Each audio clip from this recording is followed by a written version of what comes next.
Have you ever been through something so heavy, so painful, it almost brought you to your knees? Ever found yourself staring at the ceiling at 3 in the morning, just wondering how you'll find the strength to get through another day? We've all been there. Pain, whether it's in our body or our heart, is a universal part of being human. But what if we've been looking at it all wrong? What if the greatest source of our suffering isn't the pain itself, but our reaction to it? That's the radical idea the ancient Stoic philosophers put on the table. Thinkers like the Roman Emperor Marcus Aurelius, the powerful statesman Seneca, and a former slave named Epictetus believed they held the key not just to enduring hardship, but to finding real strength within it. They taught that while we can't always control what happens to us, we have absolute power over how we respond. Now, this isn't about bottling up your emotions or pretending that pain doesn't hurt. It's about building an unshakable inner fortress, a citadel in your mind that no outside event can ever break down. We're about to walk through 8 profound Stoic lessons that can completely change your relationship with pain and suffering. These aren't just ancient theories, they're practical tools you can start using today to face any hardship with dignity and resilience. So, if you're ready to stop being a victim of your circumstances and start becoming the master of your inner world, stick around. The bedrock of all Stoic philosophy, the one idea that everything else is built on, is the dichotomy of control. It's simple, but it can change your life. The philosopher Epictetus, who was born a slave and was lame for much of his life, put it perfectly. He said, "Some things are in our control and others not. Things in our control are opinion, pursuit, desire, aversion, and, in a word, whatever are our own actions.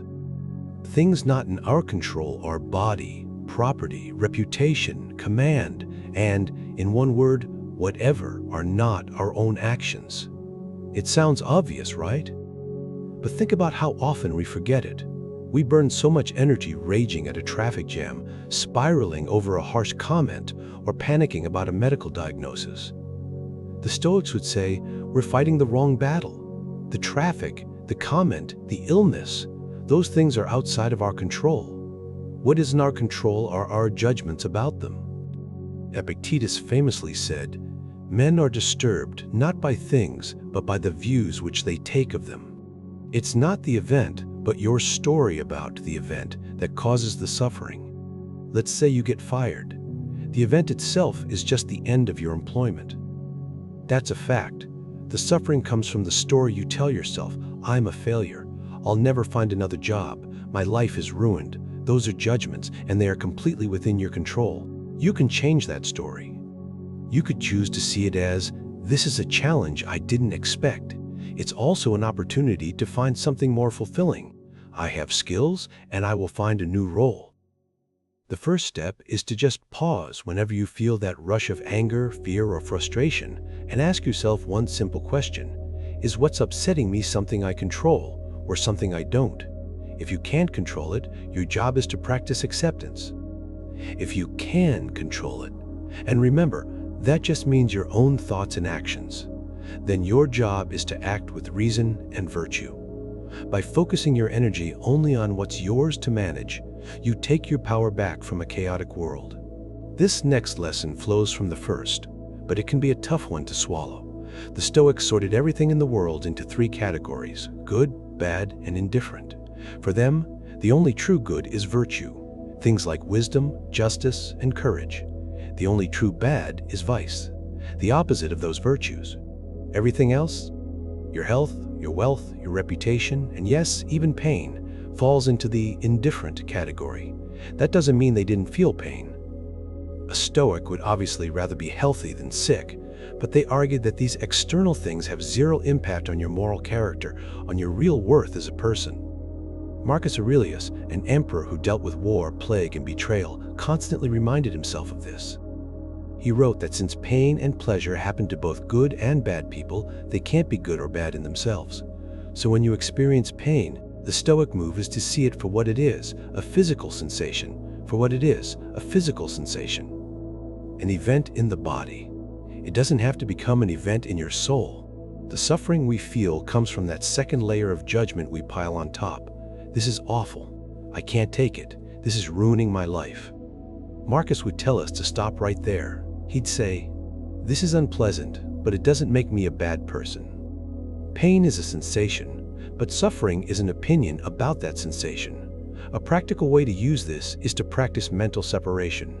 When you feel pain, just acknowledge it. Say to yourself, "There is a sensation of pain in my back." That's a neutral fact. Don't take the next step into, "My back is killing me. This is ruining my day." By treating pain as an indifferent, you're not denying it exists. You're denying it has power over your inner self. You're saying that this feeling can't touch your courage or your kindness. It's just a circumstance to be managed, not a force that defines you. That simple shift strips pain of its terror. When we're in the grip of suffering, our world shrinks. Our pain becomes the center of the entire universe. The Stoics knew this, and they had a powerful meditation to break its spell: the view from above. Marcus Aurelius did this all the time. He'd write in his journal about imagining himself rising high above the earth.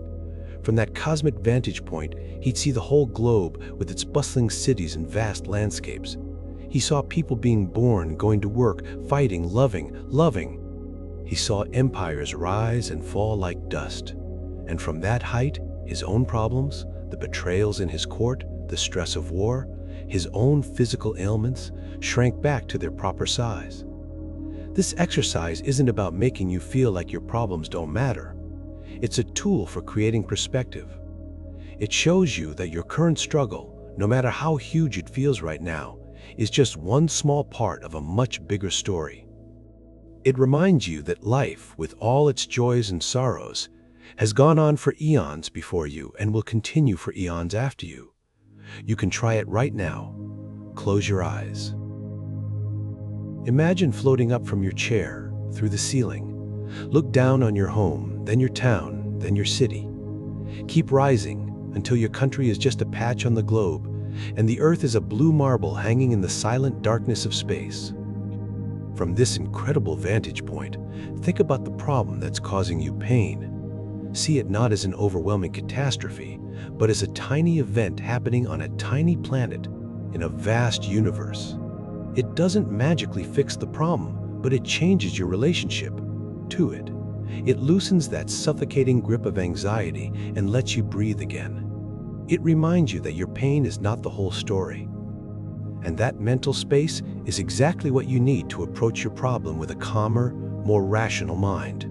We tend to think of hardship as something to be avoided at all costs. We see it as a purely negative thing. The Stoics had a completely different take. They saw adversity not as a curse, but as a training ground for the soul. The philosopher Seneca, one of the wealthiest men in Rome, was politically exiled and was eventually ordered by the Emperor Nero to take his own life. He knew suffering, and yet he wrote, "Difficulties strengthen the mind as labor does the body." The Stoics loved the analogy of a blacksmith forging a sword. A piece of metal isn't strong on its own. It has to be blasted with heat and beaten repeatedly with a hammer. It's that fire and impact that turns it into a strong, resilient blade. In the same way, your character is forged in the fire of adversity. An easy life, they believed, creates a weak soul. But a life with challenges provides the resistance you need to build real inner strength. When you're facing a painful situation, a tough breakup, a financial loss, your first instinct might be to ask, "Why is this happening to me?" A Stoic would push you to ask a different question. What can I learn from this? How can I use this to become a better person? This reframes the whole thing. It's no longer a random punishment. It's a curriculum for your own development. Every challenge becomes a chance to practice a virtue. If you're treated unfairly, it's a chance to practice patience. If you're in physical pain, it's a chance to practice endurance. If you've lost someone you love, it's a chance to practice resilience. Seneca believed that challenges are what show us what we're made of. He famously wrote, "I judge you unfortunate because you have never lived through misfortune. You have passed through life without an opponent. No one can ever know what you are capable of, not even you." When you start seeing pain as a sparring partner instead of an enemy, you change the game. It's no longer something that just happens to you. It's something you can actively use for your own growth. One of the most empowering ideas in Stoicism is the concept of the inner citadel. The Stoics taught that your true self isn't your body, your job, or your reputation. Your true self is your rational mind, your ability to choose, your will. And that inner self, this citadel of your mind, can't be touched by anything external. Epictetus is the ultimate example of this. He was born into slavery, and his leg was crippled, possibly by a cruel master. By any external measure, his life was one of misery. Yet, Epictetus considered himself the freest man in the world. How? Because he didn't identify with his broken body or his status as a slave. He identified with his unconquerable mind. He famously said, "You can chain my leg, but my will. Not even Zeus himself can overpower that." He knew that while people could control his body, they could never control his thoughts or his choices. He was the sole master of his inner world. Think about how profound that is. Your body can get sick, but you are not your sickness. Your bank account can shrink, but you are not your bank account. People can say terrible things about you, but you are not their opinions. The part of you that observes, chooses, and endures, that's your true self, and it is always free. To build this inner fortress, practice a kind of mindfulness. When you feel pain or distress, instead of getting lost in it, take a mental step back and just observe it. See the pain as something separate from the you that is watching. Tell yourself, "I am the one who is aware of this pain," instead of "I am in pain." This small shift creates a huge mental distance. It reminds you that you are the one experiencing the sensation, not the sensation itself. Building this inner citadel takes work, but over time, you can create a place of quiet and strength inside you that stays safe no matter what storms are raging outside. When we're in deep pain, our minds tend to catastrophize. We take the pain of this exact moment and project it infinitely into the future, thinking, "This is never going to end. This is my life now." That thought is often what turns bearable pain into unbearable suffering. We're crushed not by this moment's pain, but by the imaginary weight of 1,000 future moments of it. The Stoics offered a powerful antidote: radical presence. They understood that pain, like everything else, is temporary. It comes and it goes. Marcus Aurelius even borrowed a thought from his philosophical rival Epicurus to remind himself that pain is neither unbearable nor unending, so you can remember these limits and not add to them in your imagination. The key is to break it down. Instead of facing a giant, terrifying block of suffering, you only have to deal with the sensation of right now, and you can always handle right now. Think of a migraine. Think of a migraine. The thought, "I have to endure this for hours," is crushing. But the thought, "I can handle this for the next 10 seconds," is manageable. And after those 10 seconds, you can handle the next 10. By taking pain one moment at a time, you make it bearable. Seneca pointed out how foolish we are to pull future pain into the present. He wisely said, "He suffers more than necessary, who suffers before it is necessary." We worry about a meeting next week or a potential health issue, feeling the pain of it long before it even happens, if it happens at all. We suffer far more in imagination than we ever do in reality. To put this into practice, just bring your awareness to this moment. When you feel pain, focus on your breath. Notice the sensations in your body without judging them and without telling a story about how long they'll last. Just acknowledge the pain that's here now and remind yourself, this is temporary, this too shall pass. Our emotions often get inflamed by the dramatic language we use. We don't just have a disagreement, we have a terrible fight that proves the relationship is doomed. We don't just get feedback, we are totally humiliated. This layer of drama is pure fuel for suffering. The Stoics insisted on objective representation, describing things with the cold, hard precision of a scientist, stripped of all judgment and emotion. Marcus Aurelius was a master of this. To cool his desire for luxury, he'd look at a fancy dinner and tell himself, "This is the dead body of a fish. This is the dead body of a bird. This wine is just fermented grape juice." By stripping away the fancy labels, he saw things for what they were and reduced their power over him. He did the same with events. He told himself to always make a definition or description of the object. to see it exactly as it is in its entirety, stripped bare. This practice short-circuits our emotional freakouts and gives our rational mind a chance to step in. Let's try it. Imagine your boss criticizes your work in a meeting. Your emotional story might be, "My boss hates me, I'm going to get fired, everyone thinks I'm an idiot." This story leads straight to anxiety and shame. Now, let's get objective. What actually happened? During the 10 a.m. meeting, my manager said that slide 3 of my presentation had a typo and needed to be fixed. See the difference? The first version is a catastrophe. The second is a fact. By describing it this way, you're not denying it happened. You're just refusing to add the dramatic interpretation that causes all the pain. From that neutral starting point, you can respond rationally. You can fix the slide, learn from it, and move on without all the baggage. Whenever you feel yourself starting to spiral, just pause and describe what happened like a news reporter. Just the facts. As Marcus put it, what you need is objective judgment, now, at this very moment.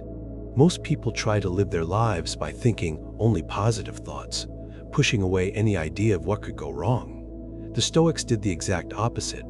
They practiced something called premeditatio malorum, the premeditation of evils. This is the practice of deliberately imagining all the things that could go wrong in your life. It sounds like a recipe for anxiety, but they found it had the opposite effect. Seneca explained it perfectly. What is quite unlooked for is more crushing in its effect. Unexpectedness adds to the weight of a disaster. By rehearsing misfortune in your mind, you steal its greatest weapon, surprise. If you've already considered what it would be like to lose your job or get sick, the actual event, if it ever happens, is met by a mind that's already prepared. The blow is softened because you saw it coming.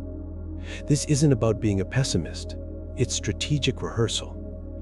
Each morning, you can take a moment to think about the day's potential challenges. Your car might not start. A client might get angry. You could get bad news. You can also go bigger and contemplate the loss of wealth, health, or even people you love. As you visualize these things, you ask yourself 2 questions. First, is there anything I can do to prevent this? That leads to practical preparation. Second, and more importantly, if this happens, how can I handle it with courage and grace? By doing this, you're essentially vaccinating yourself against the shock of misfortune. You realize that even in the worst-case scenario, your core self, your ability to choose your response, is still intact. You could lose your job, but you can still choose to be brave. You could lose your health, but you can still choose to be patient. You come to understand that external events can't destroy your character. Plus, this practice has an amazing side effect. It makes you incredibly grateful for what you have right now. When you take a moment to imagine life without your loved ones, you hug them a little tighter. When you contemplate losing your health, you feel a rush of appreciation for the simple act of walking without pain. This seemingly dark practice is actually a path to both resilience and joy. It prepares you for the worst, while helping you appreciate the best. The wisdom of the Stoics isn't about finding a life free from pain. They were realists. They knew that hardship is just part of the deal. What they offer is something far more useful, a blueprint for building a mind that can handle any storm. It all comes down to a few core ideas. Focusing only on what you can control, your own mind. Seeing pain as an external event, not a moral failing. Using perspective to shrink your problems and reframing hardship as a chance to grow. Finding your true, untouchable self in your inner citadel, and preparing for difficulty to build both resilience and gratitude. Now, this isn't a magic pill. It takes constant practice and self-awareness. And it's not about toughing out an injury that needs a doctor. It's about managing the suffering we add on top of our pain. But these lessons hold the promise of a different way to live, a way where you are no longer a passive victim of fate, but an active architect of your inner peace. As the great Emperor Marcus Aurelius wrote to himself, "Choose not to be harmed, and you won't feel harmed. Don't feel harmed, and you haven't been." The power to turn pain into strength, chaos into peace, and suffering into wisdom has been inside you all along. The Stoics just gave us the map. If this deep dive into Stoic wisdom resonated with you, Go ahead and give this video a like and subscribe for more ancient philosophy for modern life. And I'd love to hear from you in the comments. Which of these 8 lessons hit home the most? And how could you see yourself applying it in your own life? Your insights are a huge part of what makes this community so valuable. Thanks for watching.